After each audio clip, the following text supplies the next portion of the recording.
We're Kurt and Cory, and we own 2 bed and breakfasts in beautiful Provincetown, Massachusetts, right at the tip of Cape Cod. Guests are always asking us how we left our old lives behind, made our dreams come true, and what it's like to live here and be innkeepers. Follow us on our journey. Taking care of these businesses feels a lot like being a parent, so now we're in daddies.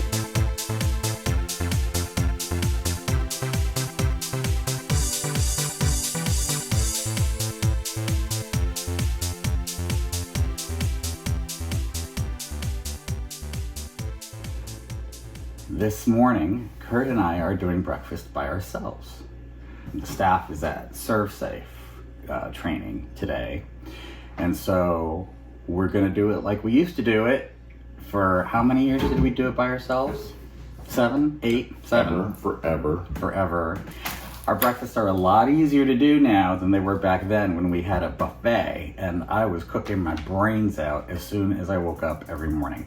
That wasn't fun. But we thought it was the most important thing on earth, and back when we started, it was.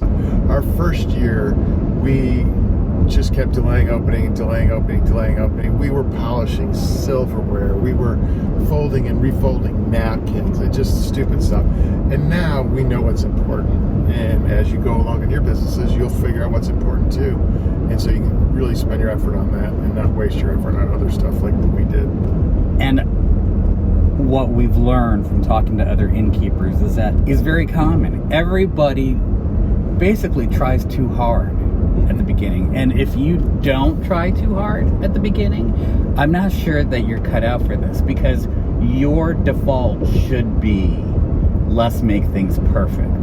Yeah, we can do better. Right. If that's not your feeling, then I think you're just going to end up with a crappy guest experience.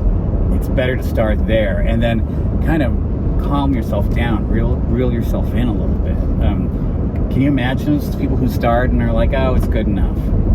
Like, that's just not what. And we know innkeepers like that, and they just, kind of plod along, and their businesses aren't fantastic, and it's not that you're still not going to do okay, but hopefully the end result is you make money, and there's more money to be made if you really like the business. You're going to start out loving the business because it's probably your dream. You probably left a job to do it, or both, you and your partner, husband, wife, left a job to do it. But you gotta really want to do what you do. But same with Airbnbs, right? And same with Airbnb. And everybody's business is a little bit different, and everything that we do doesn't mean it's going to work for you. What we do is not brain surgery, and it's not rocket science.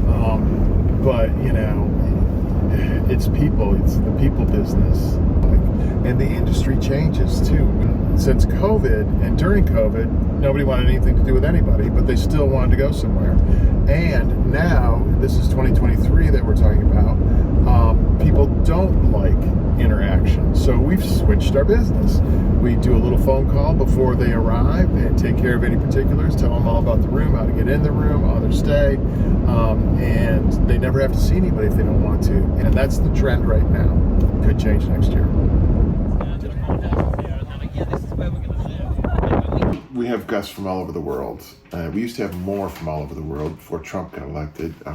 That put an end to a lot of our international travelers, and they haven't really come back.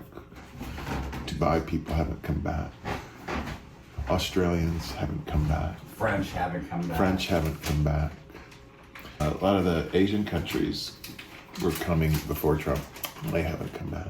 So we had this one woman, this was pre-Trump, come, and her and her husband were from Great Britain, and it was their dream to go whale watching. Whoa! Whoa!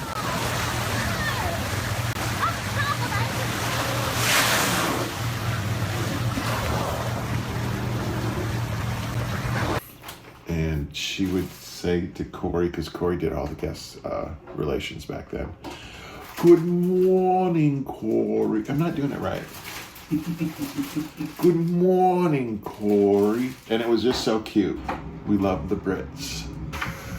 So it's Cory and me this morning. That's it.